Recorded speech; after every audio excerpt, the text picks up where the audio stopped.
नाज़रीन, आप देख रहे हैं फ़रोग़ वतन। पेश आज की उर्दू हेडलाइंस दानिश इकबाल के साथ। बडगाम अवंतीपुरा में शबाना तसालम आराई, 2 मुकामी मिलिटेंट जांबाग, फौजी एहलकार हलाक, 1 जख्मी। दोनों अच्छन पुलवामा के संजय शर्मा की हलाकत में मुलविस थे। ADGP विजय कुमार। सरमाई तातीलात के बाद आज स्कूल खुलेंगे, बच्चों में जोश व खरोश, तैयारियां मुकम्मल। जम्मू कश्मीर में असम्बली इंतखाबात का इनका नागुज़ेर, पाकिस्तानी ज़ेर कस्बा कश्मीर को जंग के बगैर वापस लाना मुमकिन नहीं, डॉक्टर करण सिंह।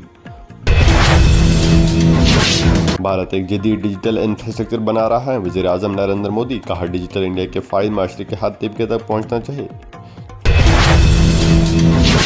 जम्मू कश्मीर का हर एक तबका मसाइब और मुश्किलात से दो चार, बिल्डोजर में बिजली व पानी फीस में इजाफा, राशन कोटा में कमी और प्रॉपर्टी टैक्स का इतला मौजूदा हुकूमत की हुसूलिया में, डॉक्टर कमाल।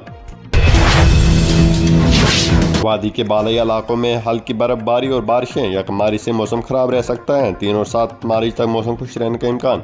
नाज़रीन, इसी के साथ दीजिए अपने मेज़बान दानिश इकबाल को इजाज़त। आप देखते रहे फ़रोग़ वतन। हमारे फेसबुक पेज और यूट्यूब चैनल को फॉलो और सब्सक्राइब करना ना भूलें। अल्लाह हाफिज़।